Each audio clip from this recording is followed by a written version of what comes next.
For the past few years, Ricky Gervais, Stephen Merchant, and Carl Pilkington have been meeting regularly for a series of pointless conversations. This is one of them. Testing. Is that all right? Hello and welcome to the Ricky Gervais Show with me, Ricky Gervais, Stephen Merchant. Hello. And the little round-headed buffoon that is Carl Pilkington. All right.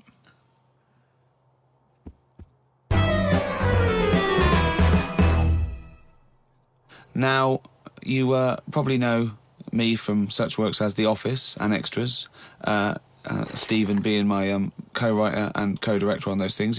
For those people who are not so aware of Carl Pilkington, he was our producer, sort of given to us when we first started on XFM. And you're thinking, well, why are we doing a podcast? It's because I like to be in a room with Carl Pilkington. You know, like some people go and help sort of chimps. Do they? Yeah. Well, they go to the jungles and things. And help out little sort of endangered Diane species. Fossey or whatever. Exactly. You're very much the Diane Fossey of the Manchester scene. Of the little bald mank world. And Carl Pilkington is an ongoing experiment for me, because I've seen him blossom from an idiot into an imbecile. And I want to see it through. Look at the way he's looking at us. Look at that. He's got a perfectly round head.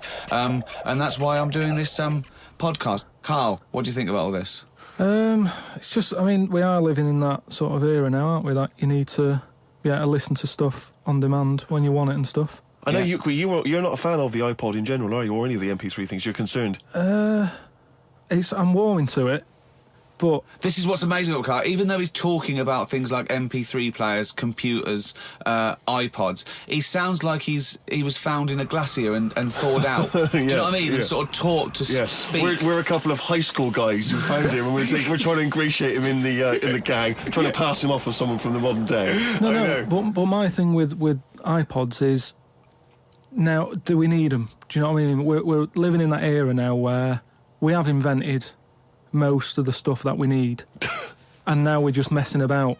They said that in 1900. Someone actually said everything that's to be invented has already been invented. They said that in 1900. And how wrong were they? No, but what came out? At what point? What was invented in that year where they went, right, that's it now?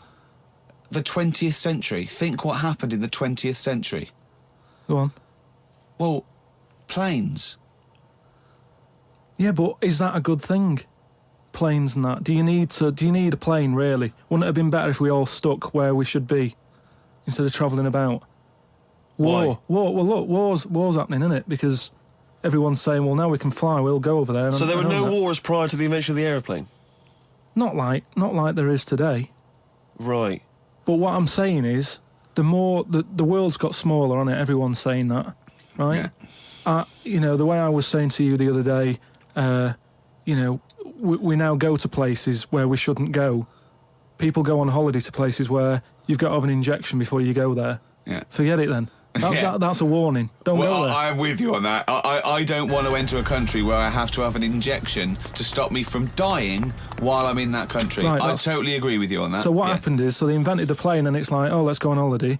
And then they go, oh, I die now. Oh, well, you've got to invent something. Let's invent an injection. And then it's like, right, well, what else do we need to go to that place? There's a lot of faffing.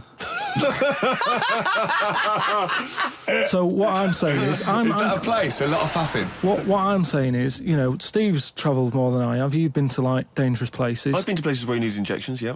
Yeah, but why? Because it's fascinating, isn't it? Don't you not believe in that idea of travel broadens the mind? It makes you experience other ways of life, other ways of thinking. It just enriches you as a human being. That's the whole reason people go travelling.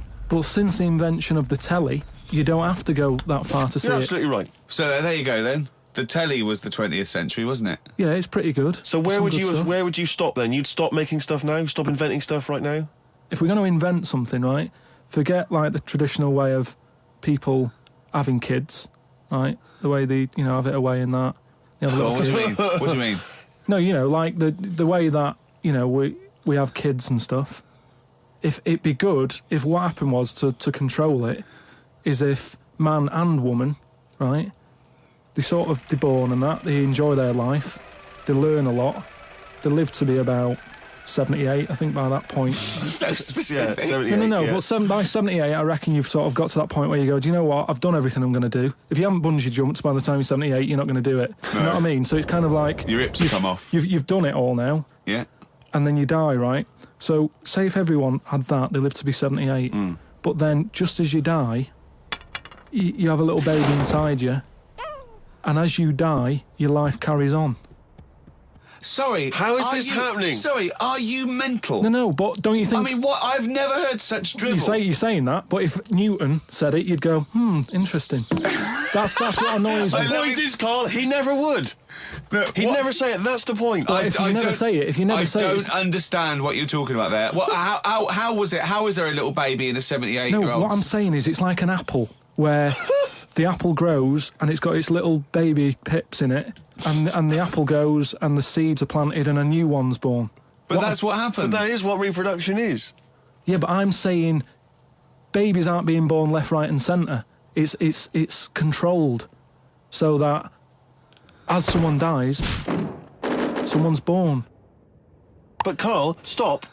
Whose responsibility is Look, this? if you don't want to do it, we won't do it. But is it supposed to be nature? Has nature got to develop humans so that we act that way? We live that way, or is this a scientific experiment? He said to you then, he said, look, if you don't want to do it, we don't need to do it. Yeah. Like, if you were up for it, we'll sort it out. Yeah. We can do that. We'll have a whip round so we can do the research. I just think at the end of the day, we've got to do something. And is anyone keeping an eye on this and looking at what we can do next to control the population thing? It does my head in that I've got to live in London for work and what have you. And there's loads of people here. And, forget going out on a Saturday night, it's too busy. And you can't move and they keep... I mean, what annoys me about London So is... your solution is that 78-year-old women have little babies inside them. And as they slip away into death, the little babies... And how is that baby then raised? Who looks after the baby? Because it's a pretty good system having a baby while you're young enough to look after that baby and make sure it lives to, reproductive age itself. I mean, that system's been working for years. Nature's sort of sorted it out. Natural selection and evolution sort of makes that a good model. But wait a minute, nature. Pop that on hold, because Carl Pilkington's got an idea. Yeah. That's what it was, just an idea. Yeah, well, it was nonsense. But thank you for it. The worst Yeah. I mean, it was the ramblings of someone you'd find by themselves in a hospital eating flies. This is the sort of thing you find when, if they find maybe a pamphlet or a booklet written by a psychopath. Someone, just before they went on a rampage and then turned the gun on themselves, they go through their possessions and they find a book and it's got weird drawings, women with knives in their face, and this kind of garbage. In fact, I saw a similar sort of theory written out on a wall, but it was written in shit. Exactly. Yeah.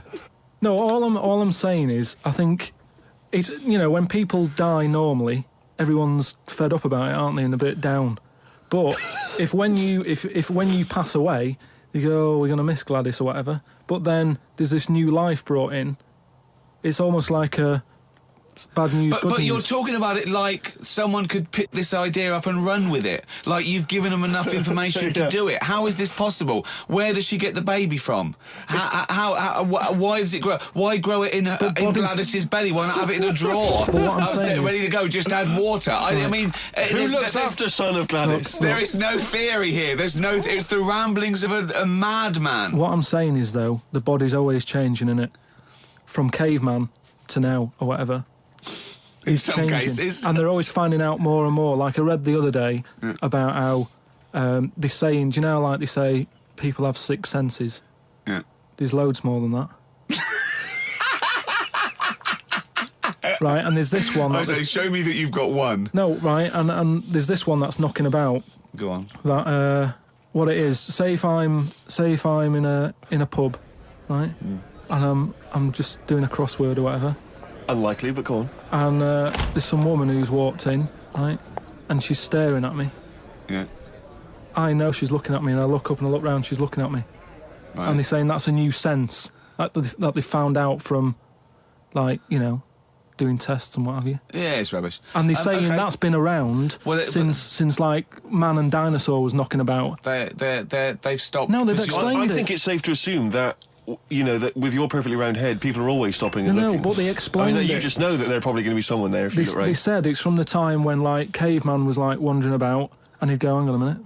and he'd look round, there's a dinosaur there or whatever, and he'd leg it. This is nonsense. Not... I hate it when people use the term when caveman was wandering around. Caveman and dinosaurs, they used to live together, yeah. Oh, that's the same era. Yeah. What have you been watching? Raquel Welch? What do you mean? Well, what do you mean caveman wandering, knocking around with a dinosaur? You know the Flintstones is only partly based on fact. Dinosaurs and man did not coexist. The dinosaurs had long gone before man arrived. Extinct. Kaput. You don't believe us? What, you don't believe because you've seen... Because you saw that film where they took pictures of lizards and magnified them and put them next to men in films so they looked like they were fighting. Yeah. No, but why couldn't that have happened? What is the film with Raquel Welch? A Million Years BC. A Million Years BC or something. A Million Years BC. Brilliant. Yeah. Yeah. No, but... She had a sort of woolly mammoth bikini. Fact. But why wasn't the dinosaurs back then just like how we have dogs now, in a way? He's watching the Flintstones. He's thinking of the Flintstones. Yeah. That's what he's thinking. When he puts out the saber-toothed tiger. Yeah, and then and he mixes his concrete in a pelican. Yeah. I just think that there must have been a crossover point. Why? Why did you say that? Why do you think there must have been a crossover point? Because if nothing was knocking about at any point, how did anything carry on? I know. Exactly. Why didn't Hitler meet Nero? It's weird, isn't it? There must have been a crossover. They must have met somewhere. They must have met at a party somewhere. They mixed in similar circles. Yeah. They must have bumped into... I can't believe it. Yeah, forget it. Oh. Well, now time for one of our regular features. Monkey News. Do the jingle. Oh, chimpanzee that monkey news. What we're doing here is just giving you a bit of monkey news that's gone on, right? Where a monkey's been involved in it. Good little story in that. Yeah. Are you familiar with the one that went into space? The first sort of thing they ever sent up there before man did it and all that. You see, this is what annoys me with it really. Armstrong gets all the glory, but do you know who went up there before him? A monkey. Yeah. And what happened is they taught it what buttons to hit at the time that it needed to hit them, and the way they did this was like give it bananas. It was like hit the red button, and it hit the red button, they'd give it a banana. Right. And they go, right, reverse is the green one, hit the green one. And then they do that and go, there's a banana. And then they go, right, hit reverse, and it go and get a banana. Right. Hit the red, so it was taking commands on like headphones. Right, but how were they giving it the banana? Is that how you learned to do radio? How were they giving it the banana? What do you mean? No, this is before it went. You wouldn't just go and put a monkey in it and go, there you go, get on with it. They'd sort of put him in one of them capsules that you get. Yeah. And they were on headphones. I don't believe this happened. Well, I'm telling you the story now. So the monkey I don't think they trained it to do anything. I think they sent it up there and he put electrodes coming out of it to see what it wasn't any of that. They did a thing like they do. Like they can with animals. If you give something, like a treat, you can teach it how to do it. It's just like a dog, isn't it? It's called Pavlovian conditioning. However, that was to see if it would salivate or go over to a particular corner, not if it could control a spacecraft. Next one up. It's the next one up. As far as the monkey's not sat there going, oh, I'm a bit under pressure here, it's a rocket. All that's knowing is, I'm getting a banana if I hit that button. That's all the monkey's thinking about. Right? They wouldn't put billions of space dollars. But how can they be sure that it's going to press the button at the right moment? Because it's got headphones on. It's not like willy-nilly. It's not just like pop it in there and see. What's to stop it from just hitting it any old time? Because it's a monkey and it's not a human. Because he's trained now. But anyway, it's trained. It's fully trained, yeah. So what happened is, anyway... Oh, this is absolute rubbish. They popped the monkey in there. Yeah. He's got his headphones on. They go in, right, hit the green one. And I think there's something there that a little banana comes out to keep the same... No, you're making this up. I'm not, it's the same... There's no way that they made a spacecraft that had a banana dispenser. Right, There's no way in this world that they made a spacecraft that could go into outer space, right? Manned by a monkey with a banana dispenser. So you're saying that it's easy to send something up to space, but you don't believe there's a little banana machine? Right, okay, so it comes to the launch day, monkeys sat in there, everyone's ready, bananas are stocked up and all the rest of it. They go, right, hit the green button. right, and the rocket goes off and what have you. No, they would not make the monkey launch the rocket. Carl, So- you are living in a cartoon world. So the rocket goes off, right? This is absolute bollocks. It's all going well. I don't know It's what you're all- going to... It's not going well. it's going There's well. no way a monkey launched It's a going- rocket. There is no way a monkey launched a rocket, So you idiot. it's all going on. So they go and hit the left button, and it goes a little bit left. Left button! Right, so- well-known spacecraft command. This is Houston. Hit the left button. Oh, brilliant. This is what happened in Apollo 13. Hit the left button. So it You goes are- left. Yeah, it goes left. So it goes left, and it's going well. Left! It, It goes I know. left! Yeah. No, the moon. You're it going goes right. It goes for the moon. Everything's going well. Right. They get up there. It does whatever it does. It reverse. It comes back. Right. So then. You are, honestly, you are brain dead. So it's you are long- one of the most stupid people. That I would rather have the monkey drive me listen. home than you. So the thing is, so it lands back. Yeah. It does a good job and everything. It gets out.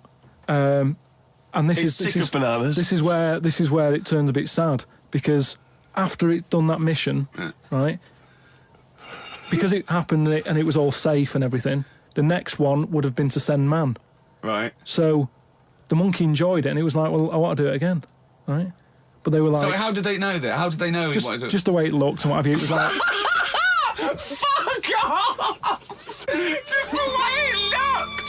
So- you are a maniac. so the thing is though, right? So after it had done that, it was on such a high, right? Yeah. It could never get that high again. Turn to drugs? There was nothing that it could do. Went on tour, did it? It sort of ended up killing itself. Because it could never get that buzz that it Right, got. that was absolute bollocks. None of that is true, except they sent a monkey into space, and I'll check that. Absolute drivel. So in your mind, it committed suicide. It went on a crazy bender, drinking drugs and women. And like then, it does happen. You and then hear it was about found it. in you a hear about motel it. room.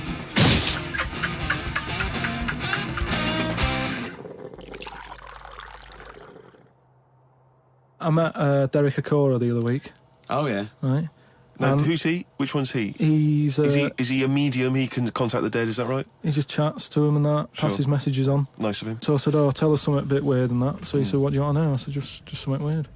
So he goes, "All right then." He said, "Here's one for you, right?" And he said, "There's this pub out in the country, and he said there's this mug. Do you know those old mugs that they have, where they used to like leave their own cup knocking Like a about, didn't they? tankard. Oh yeah. Tankard thing." Yeah.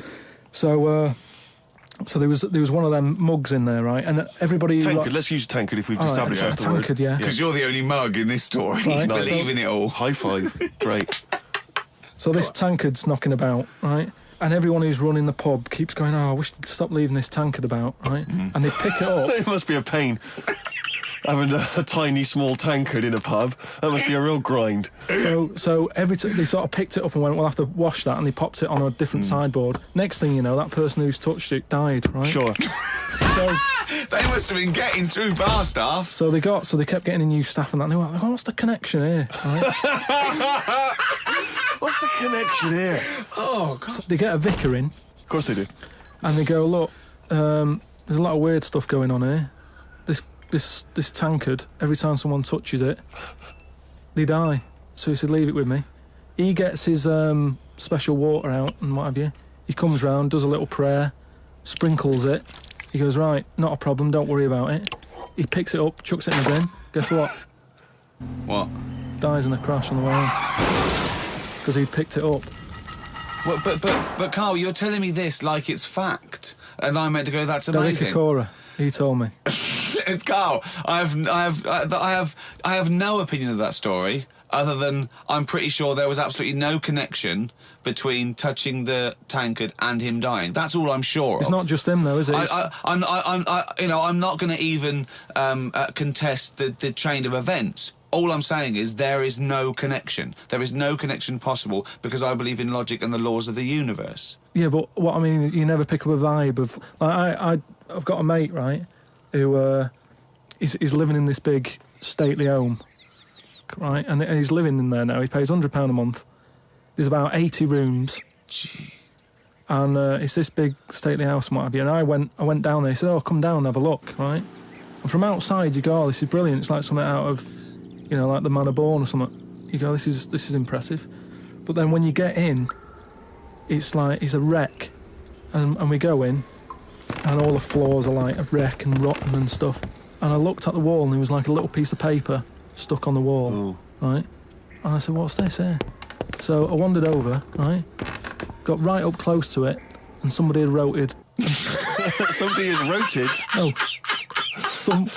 Somebody had wrote it. I love this. Right, go on, So there's a little sign there, right? And I go up to it, and it says, flies, right? With an arrow. Flies, like, flies this way, right? I think that's a bit weird. So I follow the arrow, right? Which goes to this corner where there's a shelf. About 3,000 dead flies on it. Oh, my God. Condom stuck on the top. That's weird, isn't it? That is weird. That is weird, right? So I'm looking at that, and there's loads of stuff on the floor and that, bits of paper. Picked up this bit of paper, right? And it had, like, in biro and that. It looked really old, like it'd been there years. And it had something like, need nappies, dummy, right? Blankets, blah, blah, all this, like, all stuff for, like... And I turned it over, right? And it said, none of this now needed, baby dead. Right. Now that's weird, isn't it?